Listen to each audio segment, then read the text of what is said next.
Welcome back to the Eight Man Breakdowns podcast. This is where we discuss all phases of the game of football, including philosophy, play concepts, questions, and more. Hey guys, welcome back. I know it's been a little while, so I've got a little catching up to do.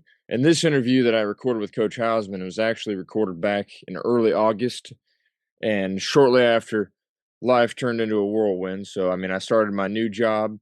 I took on a new teaching position, obviously coaching a new team and moving into a new house here, and then we welcomed in a newborn baby into the family. So things got a little busy and the editing process kind of took a backseat to life, and but here we are, and I'm excited to finally bring this conversation with Coach Matt Hausman to you guys and let you guys listen to this. But before we dive into the interview, I also wanted to quickly share that I'm working on a few new things, but also I'm preparing to speak at the Glazier Clinic this coming February. And so for anybody that can't make it to that, no worries at all. I'm eventually going to be posting separate videos of each of my presentations here on the channel. So be watching for that also. Like I said, a few other things that'll be coming prior to that.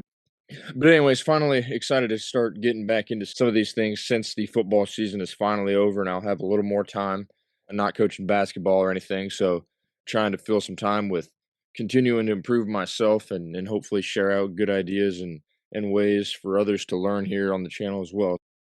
Now let's get into today's pre-recorded guest, Coach Matt Hausman. So Coach Hausman is the head coach at Hodgeman County High School in Jetmore, Kansas.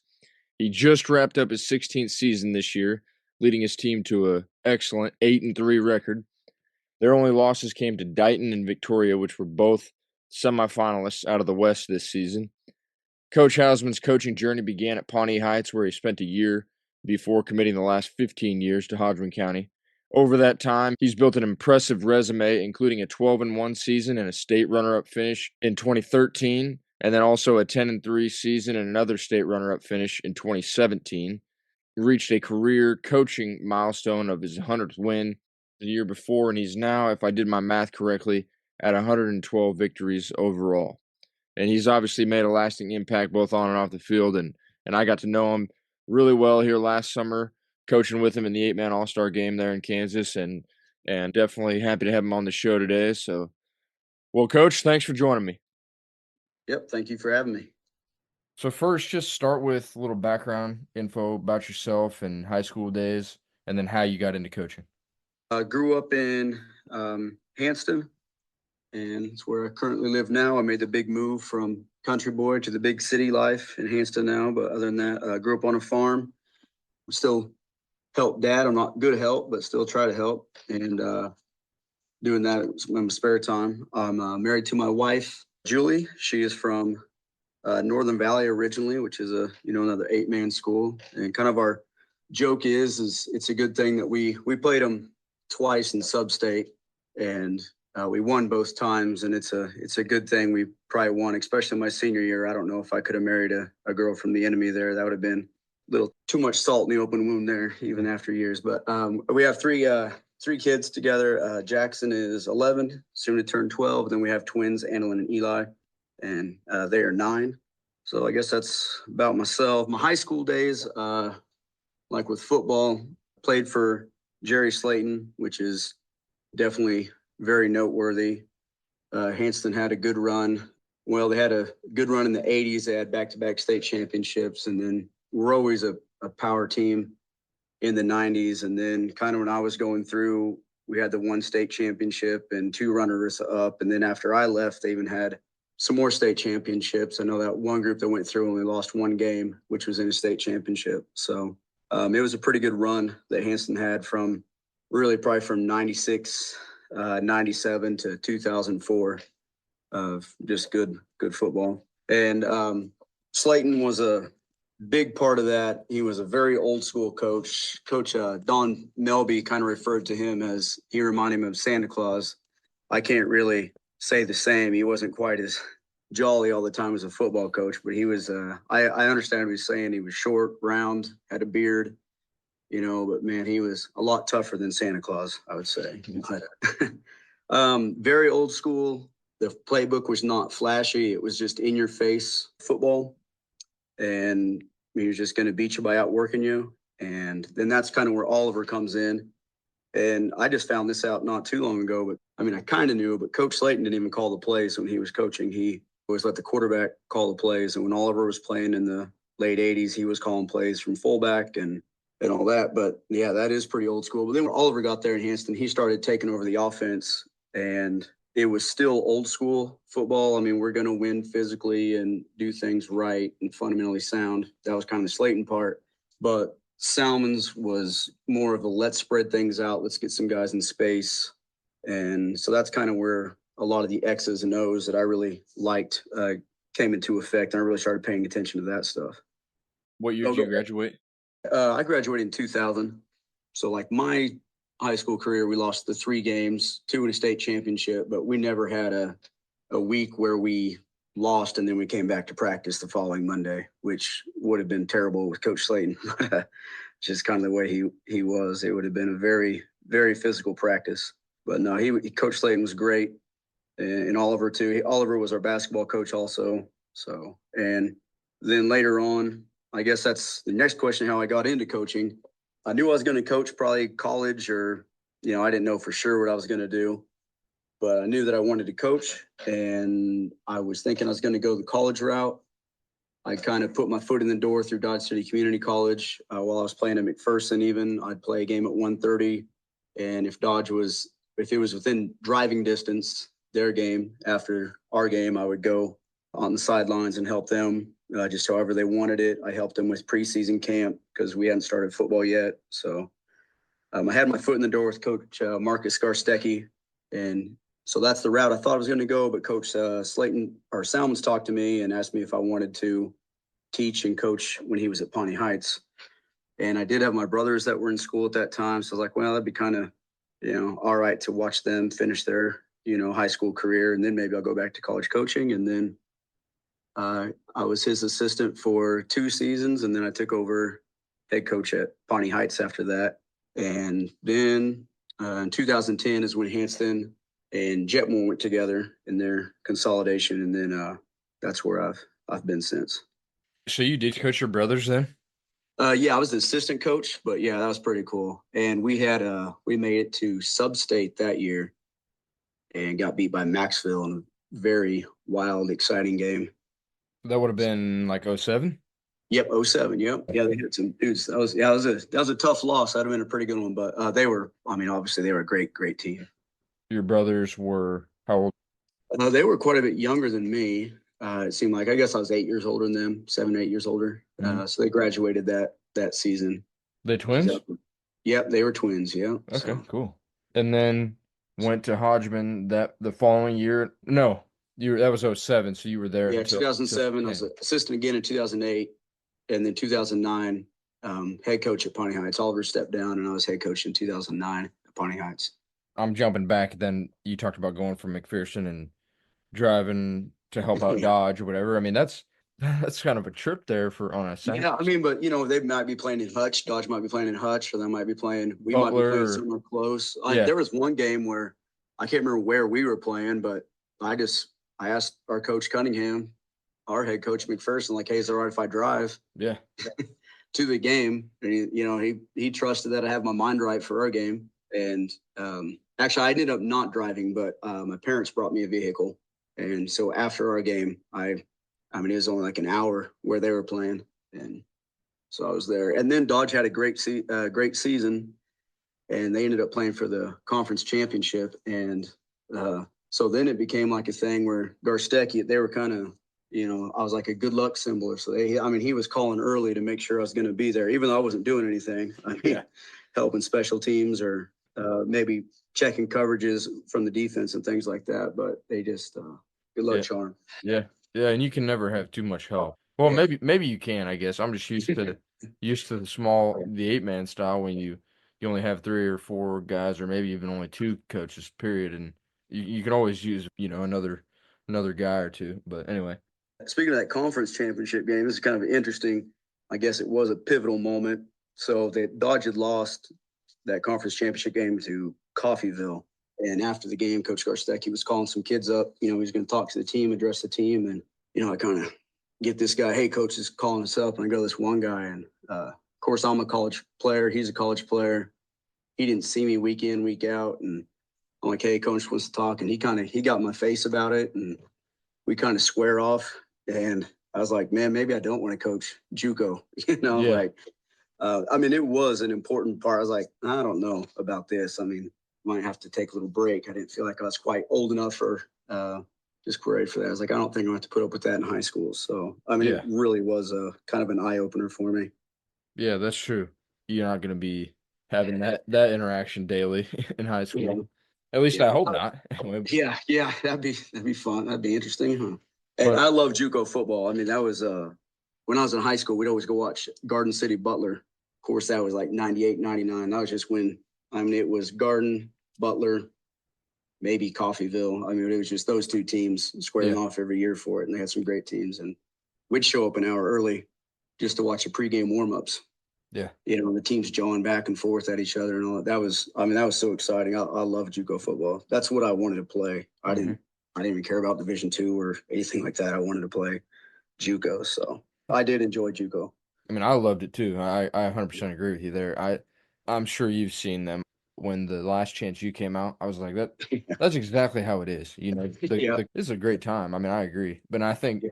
nowadays though, I think it's probably not as, and maybe I'm wrong, but whenever they changed the J-Out conference rule to the unlimited out-of-staters, and I know they've since changed it, so I don't know what it is anymore, but that kind of hurt it for a little bit. When it was promoting the Kansas kids and you get all these guys that didn't have the opportunity to get exposed or go higher levels, then Completely agree. I love the conference. And at first, I was like, well, that's great. It'll be better competition and Dodge is right down the road. But yeah, you're just not tied into it. Like if there's, watch a kid from Ashland or a kid from your, league or something like that, or somebody who played it, you do kind of have some ownership in it or little small town pride when you see somebody out there playing. yeah, I wish more kids would use it too. I mean, you got so many kids which I mean, I know there are several 8-man guys, even this past year, Kansas 8-man guys that are going straight to D1. That's awesome. Yeah. And it's probably because of social media, they're getting all that exposure now, but yeah, I wish more kids would do that. The kids that Yeah. aren't highly recruited rather than walk on. But anyway. So this is kind of the question I ask everyone, but as coaches, we all do similar things. But what's something that you would say separates you guys? What's something Hodgeman County does different than everybody else? Well, it's kind of a tricky question because we are in a transition right now we've been transitioning to more of a spread passing game, which quick passing game, I guess you'd say. But that was definitely not us for my first 10 plus years here. So traditionally, kind of what I grew up with is just line up, run right at them. Don't try to get too cute, kiss method, keep it simple. And we're not going to beat ourselves. And this is where we're going to run the ball, and it, and we know it. And if you can stop it, then you're probably going to win.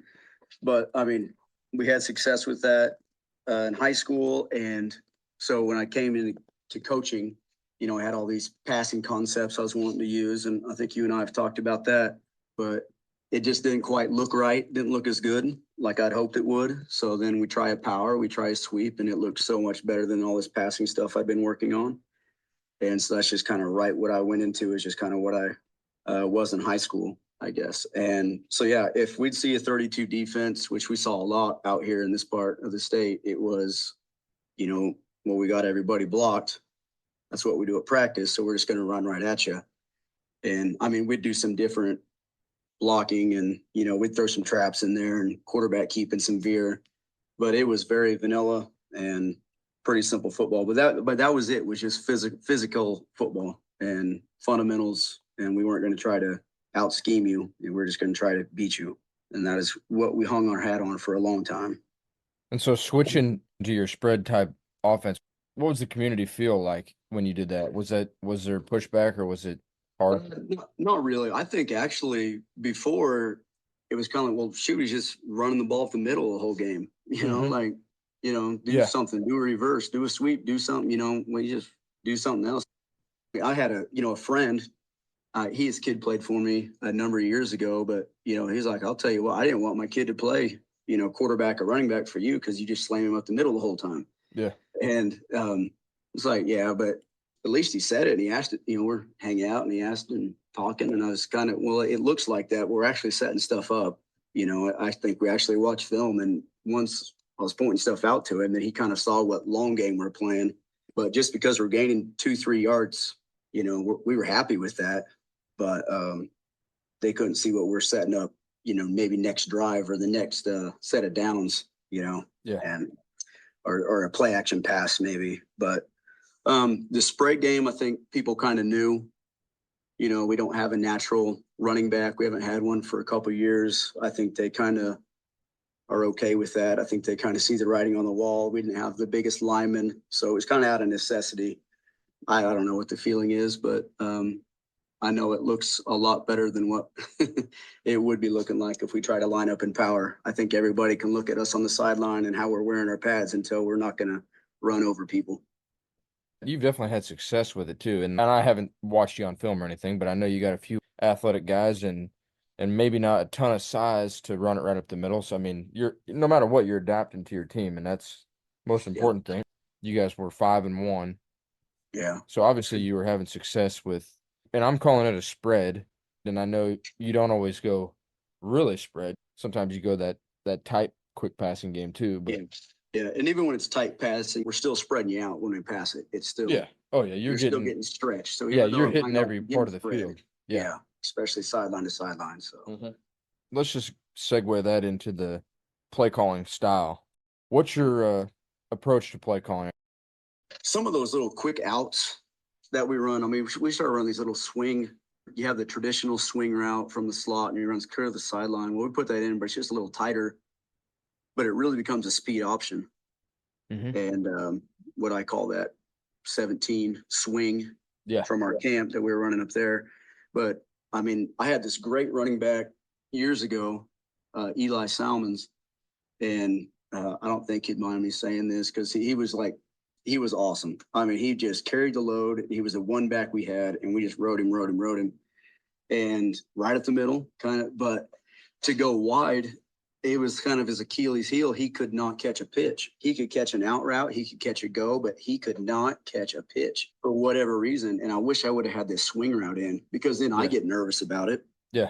And I don't want to call the speed option. It's what we needed to call, and I knew we needed to call it, but one game was like, all right, look, we've been working on a ton. Let's do it. And we ran it and we dropped it. And it's like, crud, now everybody knows, now it's on film. Yeah. No, we can't. It's like, dang it. But, so little adaptions like that, even though maybe it's a pass play, it's still almost like a speed option.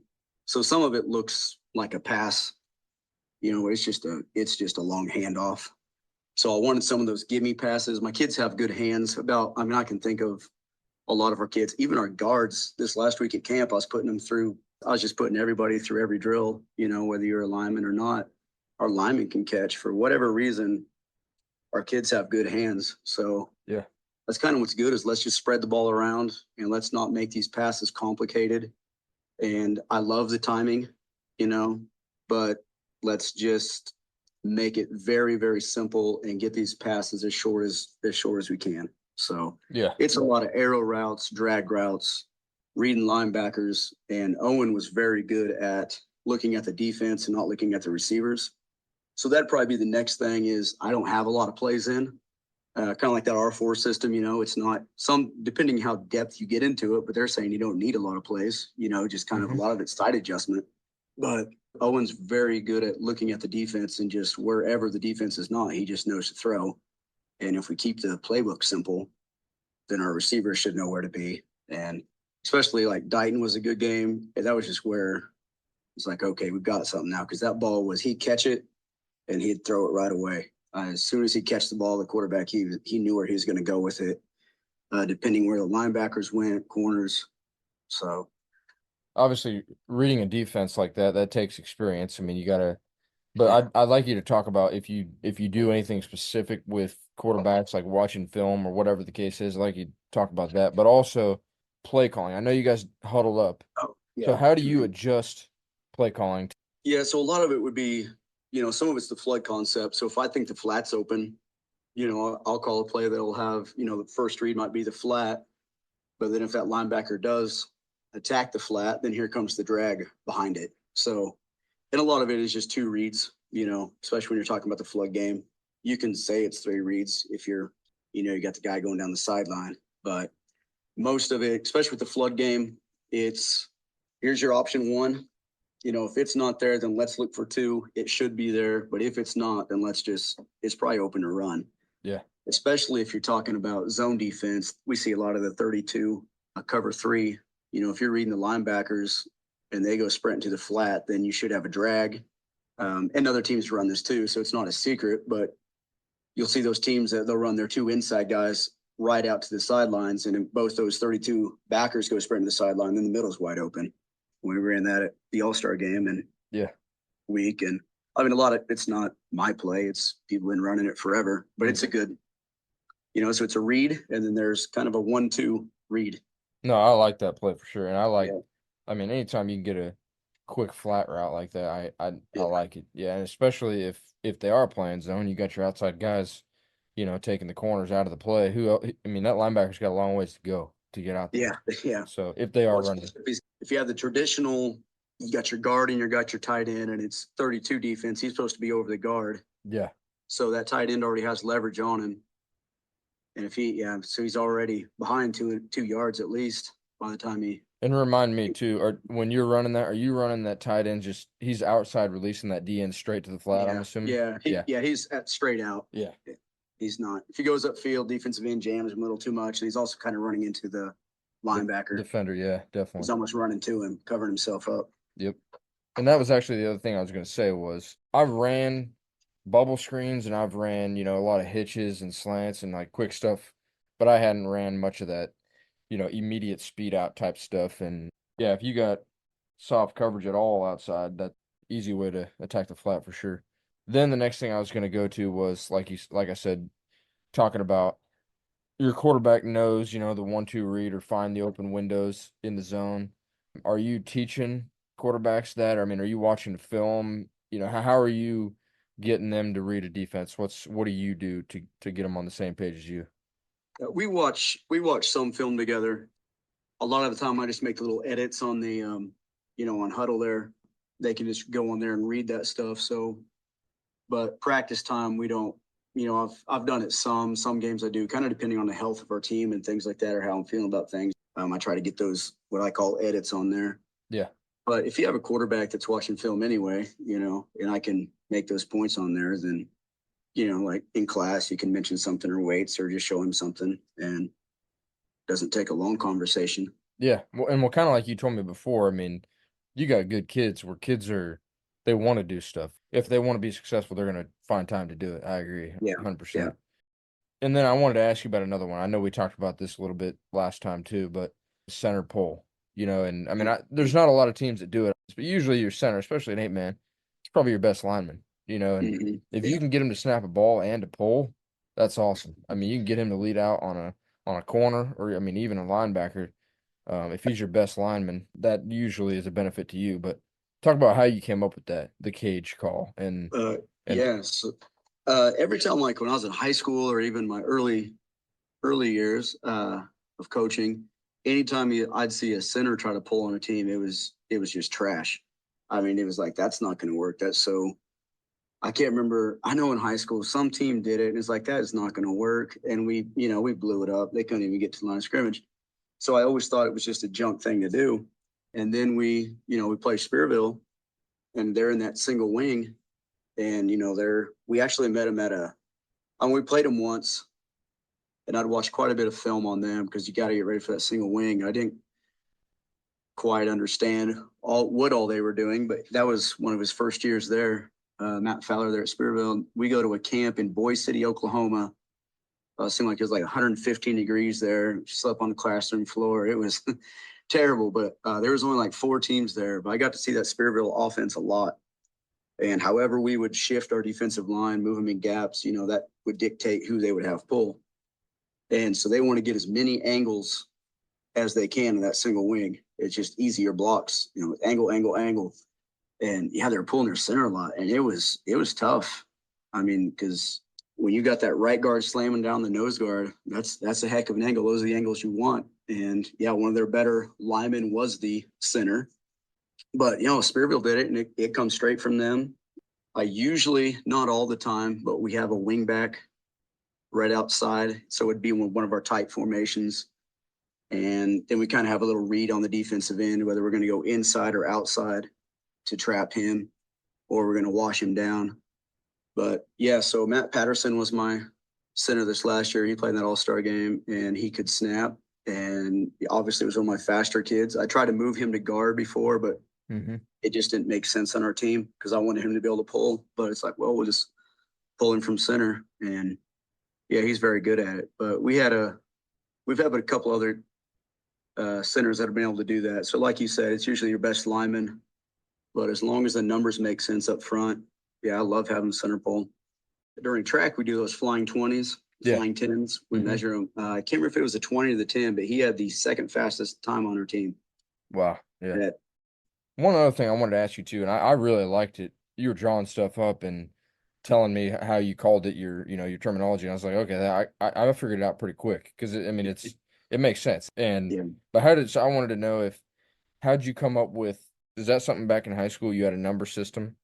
it's kind of all mashed together. So if you take high school and college and this and that, and um, it's all kind of compiled together. So the guard concepts and the run numbering system, like with the 17 and 18, like talking to my guards. So the right guard is an 18, the left guard is a 17. If you hear your number called, you're pulling. And that comes straight from Slayton's trap series that he brought to Hanston in the 70s. And it's close to the Midway Denton trap, the old school Midway. Yeah. Denton trap series that, Chuck Fessenden ran forever. That was a guy I love watching his film and big fan of his and that. But it is different. We have a quarterback trap that we stole from them. We call it Husky, but we can't use our numbering system for that. So, that's about the only time I'm really hamstrung is on trying to call that quarterback trap, but we have our own little numbering system for it. So yeah, that part comes from Hanston. The formation, not really, that we use. That's just kind of it's actually a little bit of Natoma really from back in the day, Ben Labertu and Coach Dunlap. When he was playing quarterback there, I like that formation a lot. They did a lot of fly sweep with it, but I was like, man, I want to do some of that in the future. And it's all borrowing stuff and just getting ideas. And yeah, I like to play with the spacing and adjustments, and the where I say double tight nasty, telling my two receivers to come in and my right split to come in. That's Dodge City stuff. That's JUCO. But it's just all kind of tiled together in a big web of but you're right. I think it makes sense. yeah. I'm about telling everybody what to do. Sometimes the verbiage gets long, but listen, you got to play. Exactly. That's that West Coast style. Like you see the John Gruden telling, I forget, Matt Sims or Chris Sims, and he can never say it right, but if he does, he's literally telling everybody exactly what to do. But yeah, no, I like that. Combining it. Yeah, it's funny. And Owen does a good job. He was very good at, sometimes I could say some really long ones. And I have the band, which they can read from, but I could say a real long one. And I was like, what did I just say? And he could repeat it right after me. Yeah. He was good at that. My young quarterback, he nailed one the other day and he kind of surprised himself that he remembered it all. But, and it's not quite as lengthy as, John Gruden or anything like that. But if you take the formation, well, that's easy. Sometimes that can be a lot of words, double tight nasty. Then we get emotion in there and then I'm telling everybody what to do. But the cool thing that I've told my kids, if they just get that figured out, and I told the All-Star kids that before, like we might call a play that you've never ran at practice before, but if you just listen to the words and just follow what you're supposed to do, like we can run something that I just see in the game. Yeah, if you know the terminology, here you go. I'm telling you what to do, go do it. Yeah, exactly.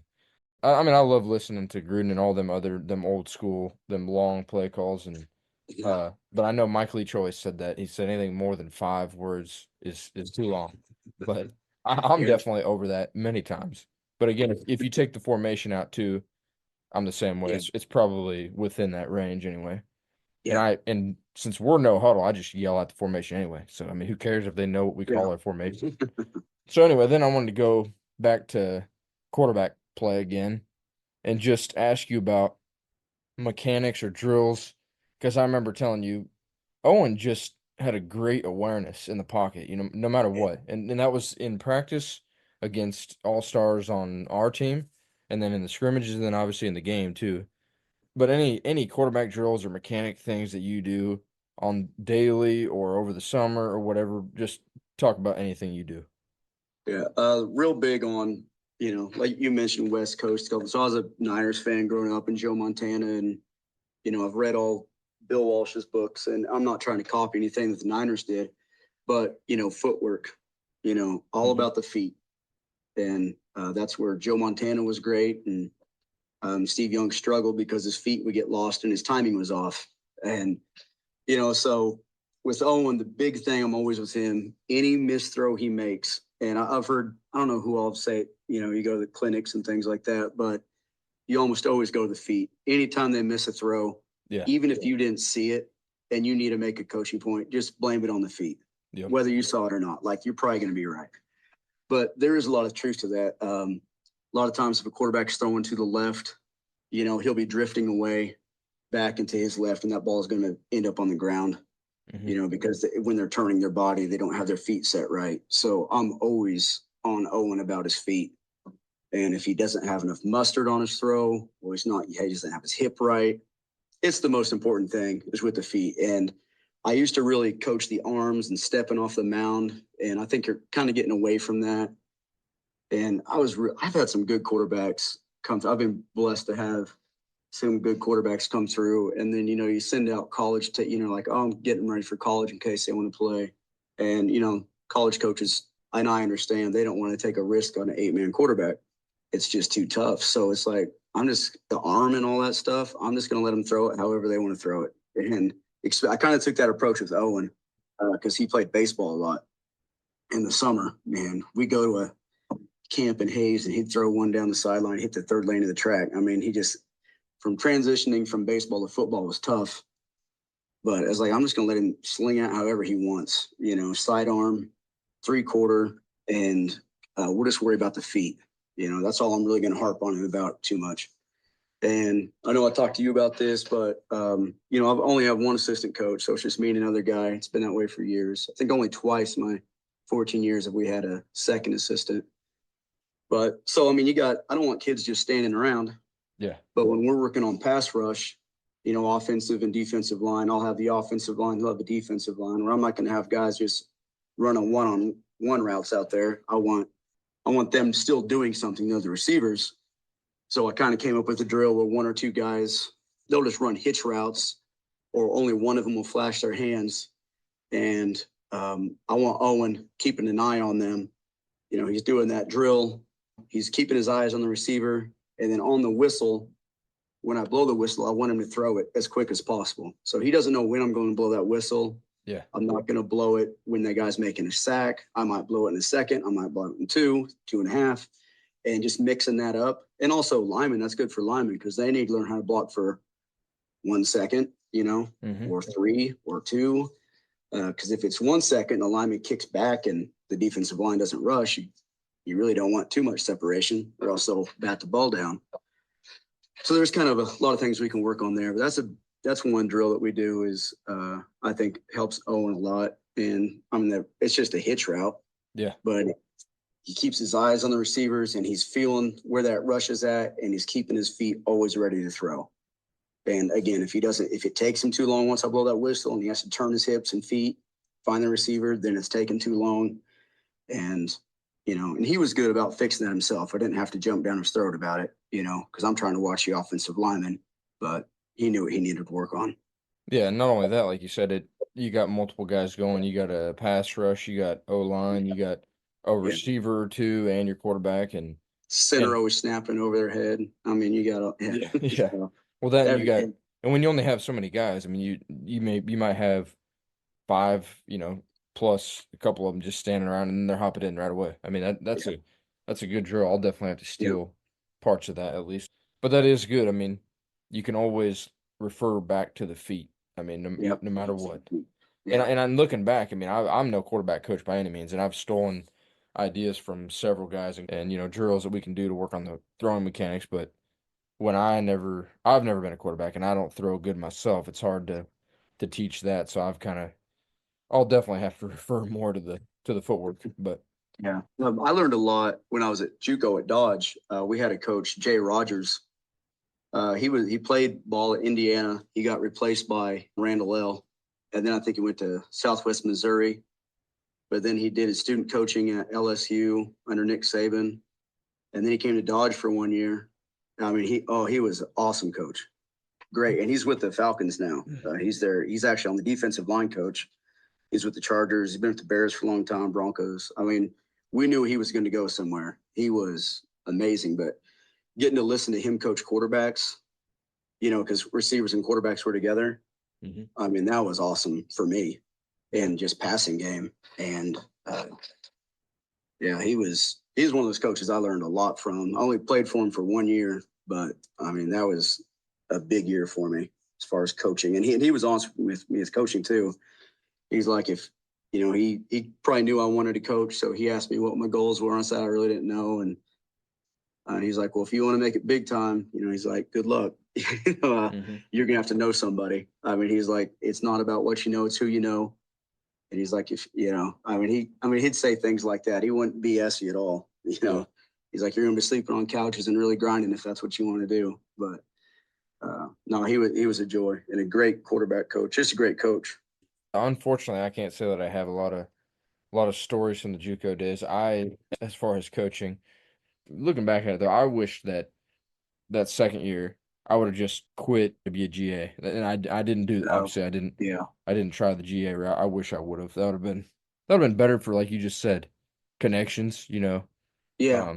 Coaching with these guys and My coaches I don't know. I guess I just didn't annoy them too bad, but I mean, they'd take me in the car even when I was playing. And I wasn't a kissed ass. I mean, I just sit there and listen to them. I think they just knew I was just trying to be a sponge, even as a player. yeah.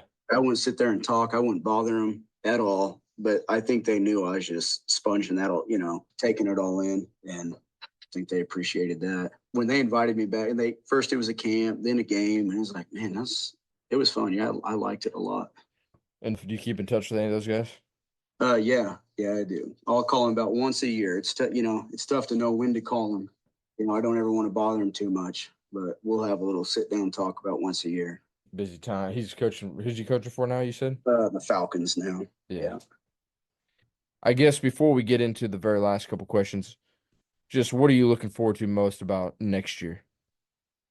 Next year, I'm looking forward to. We got a new quarterback. We got a young group. It's kind of a mix of young and old. My seniors next year, they are the group that in Pee Wee football they did not win one game, not even close. And then I remember I think they're probably fifth grade or sixth grade, and someone told me like, hey, they might have a chance. They're playing the worst team in the league, and it's right here in Jetmore. And so I was up here watching film on Saturday after one of our games, and I was watching from my window up here, and yeah, they got blew out. So they never won. I think they won one or two games in junior high, and the first time I saw them in like a PE setting, I was like, oh my God. I was like, we're not going to win a game. There is no way when they're seniors, we are going to win a game. I mean, it was so bad. We had to put rules in. I'm not joking, to protect them from the girls. I mean, the girls just Wow. they had some athletic girls, but Yeah. they don't like me telling these stories, but it's the truth. Yeah. But, they're kind of, I was like, okay, this kid plays Minecraft. This played, Yeah. they kind of seem like that group. But whatever happened, they really started liking lifting weights. And I mean, there was one kind of major one.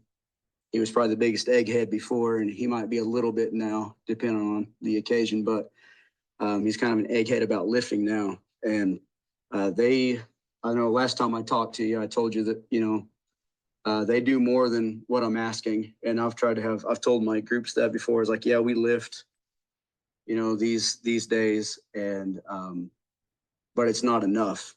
1 hour is like, you got to commit to it more than that. And they do. I mean, they've done that since their sophomore year, maybe even freshman year. And after I told you that, I went back, 15 minutes later, and they were lifting. So, I mean, just I didn't know they would, but yeah, they sure were. And they're that type of group, and they've made themselves into what they are. And so, if that means 2 wins, that's awesome. If it means 5, 7, whatever. But I know that we're sitting there looking at 0 wins if they wouldn't have done anything. So I'm looking forward to them. It's one of my favorite groups I've had come through because I know what they were and I know what they've done, and I'm very excited about them. We got just real small numbers. We're only going to be about 18 kids, probably next year tops. And so I got those 4 seniors, got a biggest numbers in the sophomore class, only 2 freshmen. But I think we have a chance for a lot of kids to play, and not just because we're all studs, but we're not all bad, but it'll be competitive practices. I love the way we practice. That's what I'm looking forward to. Also, when you're excited about practice, that's in not just the games, it's going to be a good season, no matter how many wins you end up with. Yeah, absolutely. That just again shows you the type of kids they are. And you told them 1 hour is not enough. I think that applies to everything. If you want to be great at something, you're gonna have to Yeah. put the time in. And obviously, those kids are tired of losing. Yeah. When you said that, I was writing down no excuses because I mean they're the type of class that after you hear that, they can have every excuse in the world of, Yeah. oh, I don't care, we're not good, we've never won, blah blah. That's awesome. They're not letting that have any control on them, and they're taking control and doing what they can do. So yeah, that's exciting. And like you said, yeah, if you're excited to go to practice and be around those kids, that just makes it that much easier to coach. Yeah. Yeah, for sure. Remind me one more time. I know you told me this last time, but what's the Yeah. rest of your schedule looking like for next year? It's gonna be tough. To start, especially beginning and end. We got meat on the schedule still, so we have struggled with them. Last year, we don't see too many defenses like they run, just that 33 tight man to man, and it's tight. They're up in your face, jamming you. It's the only time we see it, and we struggled with it in the first half last year. We talked about it. Then at halftime, we didn't really make adjustments, but we definitely came under the understanding, we're gonna have to do things different. And we came out and I mean, we moved the ball a lot better. I think we outscored in the second half, which I mean, you hate to do those moral victories, but in a way it did feel a lot better that, okay, we knew we were going to struggle with that. And we at least had a good half, against it. We only had one terrible quarter. So, I mean, that was good, but they're going to be tough. We got Victoria in our district. Obviously, we all know how good Victoria is. Dighton's on the schedule, non-district game. Maxville, St. John, some schools like that. So always Spearville is on the schedule. We always got to play them, and they're going to be talented. They got some fast kids. So little mix of everything. So I don't know too much. We've never gone southeast, I guess you'd say, for a district before. So a lot of Yeah. new schools will be playing. Yeah, that'll be cool. I was looking forward to that. Like I said, Yeah. I definitely knew you guys and Victoria. I personally, in my opinion, that's where I put you guys at the top of the district, and was hoping that we'd be in the mix there. Obviously top 2, 3. That's kind of the sad thing about the new playoff system, but it's a good thing too for some people and some schools and kids. But all Yeah. we had to do was win one game, and you're in the playoffs. But Yeah. last year we didn't even do that, so.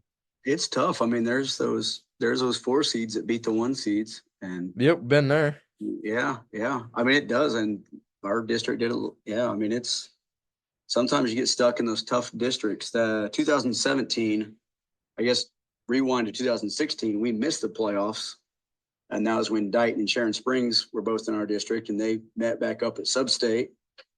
And us and Otis Bison missed out on the playoffs. And the next year it would completely flipped. Us and Otis Bison met back up at Substate, and Dighton and Sharon Springs did not make the playoffs. And those were 4 great teams Yeah. both years there. And But that was the year before the change, right?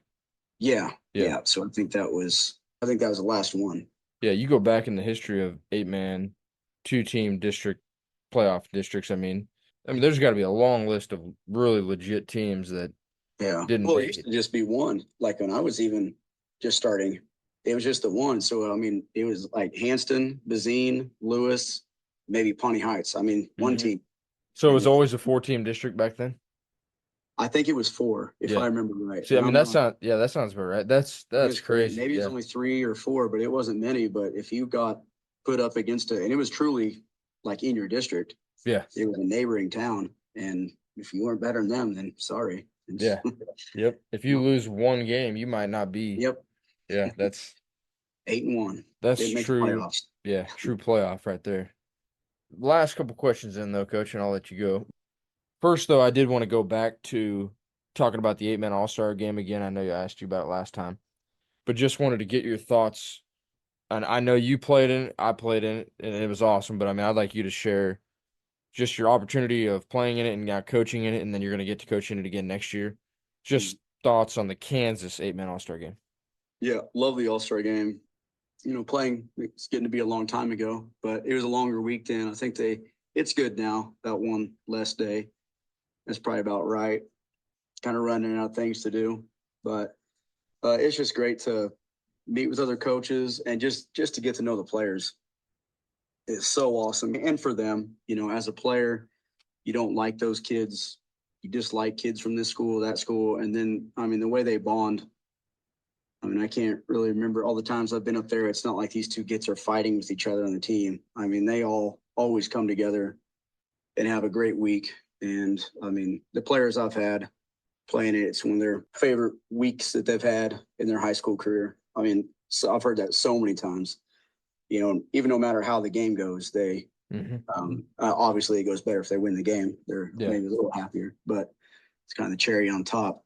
But as a coach, yeah, same thing. It's still great to get to know the players. I mean, the good ones. Maybe there's a kid that kind of annoyed you on tape. Maybe you saw him as a dirty kid taking cheap shots, but you kind of see things a little different when he's on your team. Yeah. Maybe you just see him as aggressive. So sometimes we maybe judge wrong too. And I've been guilty of that. Like, I don't know about this kid, but, and then we get up there and great kid, not just as a football player, but a great person.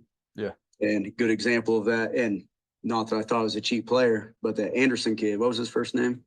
Joseph Anderson from Satana. And I know we've spent a lot of time talking about him. Yeah. But just a great dude. One of the greatest people I think I've met. Yep. And we just mentioned about, I think we just selected him for an award, for the Slayton Award. And then we go into our meeting that we're getting ready to have, and our kids are shooting baskets and just kind of hanging out. And he's over there helping some maintenance staff set out chairs. He's the only one. And the other kids, it wasn't their job, but he's just was the whole time was looking to help and do things like that. Great kid, great Christian, and just a great person. Yeah. And one of those that any way he could help. I mean, even in obviously in football, any way he could help, but and obviously he was better than most people. And that definitely is an awesome ending to his football career, because not winning a game in a couple of years and then being on a team of all-stars, that definitely where he fit in. But I agree 100%. I'm gonna miss it next year not coaching, and just the last 2 summers have been so fun. But I'll definitely go back. I'm definitely gonna make it back for that, the 40th annual, whatever it happens to be. But yeah, that's right. yeah, I'll make it. I'll probably come back Friday, watch your speech, and then yeah, stay the night and go to because it'll be that early game. So another kid that stuck out to me was the Baker kid. yeah, Just his laser focus. I mean, I knew he was a great athlete and could run. Obviously, I was excited about that, but just how focused he was and just intense and smart dude. Yeah, quiet intensity. I mean, he'd be quiet, and then when he said something, I mean, everybody was just listening and just leaning forward. And he was an intense kid. That was a great leader. You could tell that. Yeah. That was cool to see. Yeah, I'm sure he was a little more vocal with his team. Not that he wasn't vocal for us, but yeah, he's I mean 100%. Dude is a legit athlete, and then just a great person too. I agree. Yeah. Sure. Definitely doesn't take the image of his head coach. I don't know that Joel listens to these, but I don't know. Yeah, we'll find out. Huh? Yeah, well, I had him on here for one of these, but no, yeah, Baker was definitely a great kid too. But well, here, last question then for you, and then I'll let you go. But just any advice or biggest piece of advice for current or upcoming football coaches out there? Upcoming, I'd probably say, just get a connection somewhere, somebody you can lean on. Things are going good or bad, just stay connected to somebody, because even if it is going good, it can swing in a hurry, whether it be with a parent, faculty, principal, superintendent, whatever. And it's good to have just that connection with coaches. And coaches are so willing to talk and be there for each other. And it is a pretty knit tight community, if you're open and willing to. So, I mean, I've got a few coaches I talk to, and, even just a coach I'll call, even if I just need a laugh, Rego Han, Mineola's coach. I mean, our conversations aren't always too serious, but it's just a nice break from, a hectic season. So I enjoy talking to him, and Simon at Dighton. And I mean, there's others, but it's nice to have those connections to just support you, or maybe you support them. That'd be my major piece of advice. Yeah, absolutely. Like you kind of already said it earlier too about having where your assistant coach from college told you it's about who you know. I mean, if you can connect with Yeah. somebody, that's going to help you out in multiple ways, especially down the road.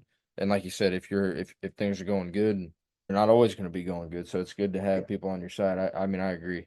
I've definitely met a lot of people doing this, but I always had, my old coaches in high school and even some of the players that I played against or played with that got into coaching that I've always had people, and so I agree. Yeah. That's a big thing. Lean on for advice or to keep learning or whatever else, definitely. Well, Coach, thanks again. I know we had to redo this and start over from the beginning, but thanks a No, lot thank for you for having me. This is fun. Like talking football with you, and you're definitely a student of the game. And it was nice, that All-Star game, getting to know you better. So yeah, 100%. I enjoyed agree. it. Yeah, it was a great week. That was a fun time. Get together and coach call a Division 6 college sometime or something. Yeah, yeah, yeah. No, I'll definitely keep in touch too during the.